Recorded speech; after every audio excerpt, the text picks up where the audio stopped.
Iran के हाथों बुरी तरह से हारा डोनाल्ड जे ट्रंप सांड की तरह बौखलाया घूम रहा है, क्योंकि खबर ये लीक हो गई है कि उसने अमेरिका की जनता से ईरान को लेकर झूठ बोला है। और अमेरिका से ही क्यों, पूरी दुनिया से झूठ बोला है। अब देखिए कि पहले ईरान ने उसकी पतलून उतारी और अब खुद अमेरिकी मीडिया उतार रहा है। यहाँ खास तौर पर बता दें कि अमेरिकी मीडिया कोई भारत का गोदी मीडिया तो है नहीं कि हुजूर बताइए कहाँ खुजली हो रही है, वही सहला देते हैं। दूसरा बोलता है तुम चुप रहो, हमारे खुजाने से महामहिम को ज्यादा मजा आता है। तीसरा बोलता है मैंने आज ही हाथों में कोल्ड क्रीम लगाया है ताकि सहलाने से और नरमी का ज्यादा एहसास हो। इस पर मुस्कुराता हुआ महामानव कहता है मैं बायोलॉजिकल ही नहीं हूं, और अगर सच कहूं तो मैंने आज तक इतना घटिया न्यूज चैनल नहीं देखा है। समझ रहे हैं ना मैं क्या कह रहा हूं?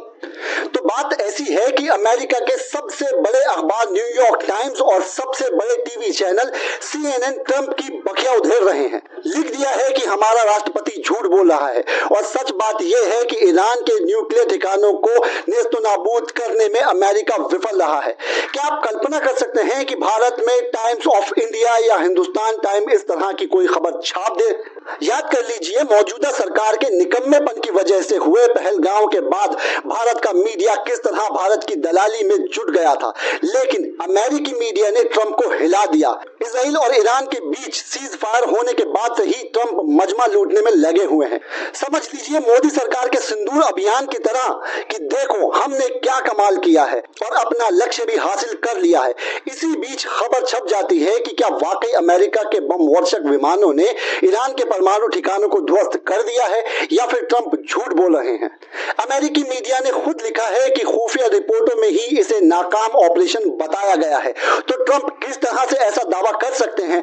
ट्रंप प्रशासन के दावों पर गंभीर सवाल उठने लगे हैं कि हमने ईरान के परमाणु कार्यक्रमों को ध्वस्त कर दिया है। ट्रंप इस कदर दबाव में आ चुके हैं कि उन्हें खुद ही सामने आकर सफाई देनी पड़ी और अपनी ही सरकार के उन खुफिया आंकलनों के रिपोर्ट पर विरोध जताना पड़ा, जिनमें ईरान के परमाणु ठिकानों को नष्ट करने के अमेरिकी सरकार के दावों पर संदेह जताया गया है। राष्ट्रपति डोनाल्ड ट्रंप ने उन अखबारों का नाम लेते हुए, चैनल का नाम लेते हुए सोशल मीडिया पर लिखा, fake news CNN New York times के साथ मिलकर वो इतिहास में सबसे सफल सैन्य हमलों में से एक को नीचा दिखाने की कोशिश कर रहा है। ईरान में परमाणु स्थल पूरी तरह से नष्ट हो गए हैं। न्यूयॉर्क टाइम्स और CNN दोनों को जनता द्वारा कड़ी आलोचना का सामना करना पड़ रहा है, ऐसा ट्रंप ने लिखा है। लेकिन उस खुफिया रिपोर्ट का क्या जो खुद ट्रंप प्रशासन ने उनके सामने रख दिया है। CNN और न्यूयॉर्क टाइम्स ने उसी खुफिया रिपोर्ट के आकलन के आधार पर ईरान के फोर्दो तंजान न्यूक्लियर साइट पर अमेरिकी बमबारी की सफलता पर सवाल उठाया है। इस रिपोर्ट के मुताबिक ट्रंप प्रशासन द्वारा ईरान में न्यूक्लियर ठिकानों पर बमबारी करके उसे पूरी तरह नष्ट कर देने की खबर बिल्कुल सही नहीं है। अखबार और चैनल दोनों ने डंके की चोट पर कहा है कि ईरान के परमाणु ठिकाने पूरी तरह से तबाह नहीं हुआ है। डोनाल्ड ट्रंप झूठ बोल रहा है। इसके बाद पूरे अमेरिका में ट्रंप की लानत मलामत शुरू हो गई है। इस पर ट्रंप बौखला उठे हैं। उन्होंने खुद दोनों मीडिया संस्थानों के खिलाफ आक्रामक अभियान छेड़ दिया है। उन्होंने सोशल मीडिया के जरिए अपनी बात रखी।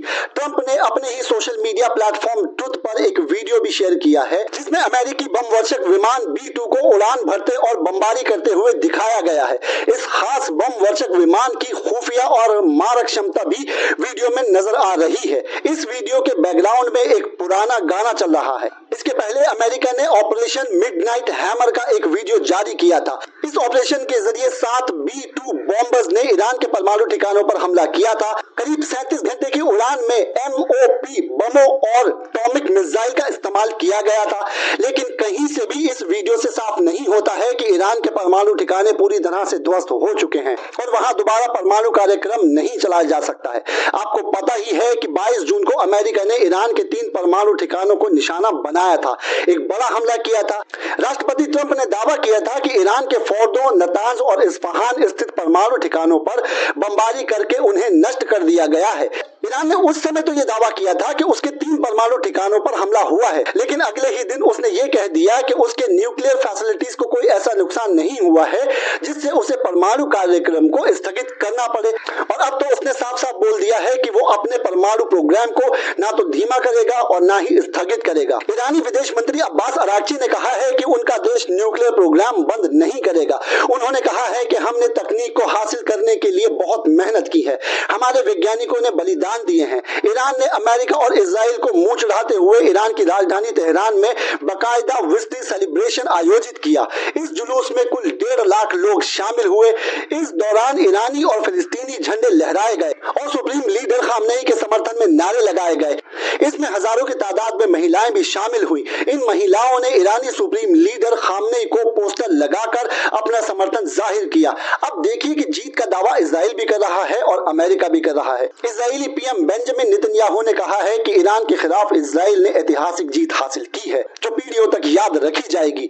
हम शेर की तरह उठे और हमारी दहाड़ ने तेहरान को हिला दिया, लेकिन हकीकत में नेतन्याहू और ट्रंप दोनों को उनके देशों में गालियां पड़ रही हैं। समर्थकों के सड़कों पे आकर विजय जुलूस निकालने की बात तो दूर, ट्रंप तो संसद का सामना तक नहीं कर पा रहे हैं। अखबारों और चैनलों में धज्जियां उड़ने के बाद उन्होंने ईरान पर अमेरिकी हमले को लेकर सीनेट और हाउस ऑफ रिप्रेजेंटेटिव्स के सदस्यों के लिए तय गोपनीय ब्रीफिंग को टाल दिया। इसके साथ ही हाउस ऑफ रिप्रेजेंटेटिव्स की ब्रीफिंग भी टाल दी गई। ये जानकारी हाउस स्पीकर माइक जॉनसन ने दी। आपको बता दें कि कानूनन ईरान पर हमले के लिए ट्रंप को सीनेट में प्रस्ताव को पारित करना था, लेकिन उन्होंने अपनी सनक में इस तय प्रावधान की धज्जियां उड़ा दी। अमेरिकी जनता ट्रंप की इस सनक के खिलाफ सड़कों पर उतर आई।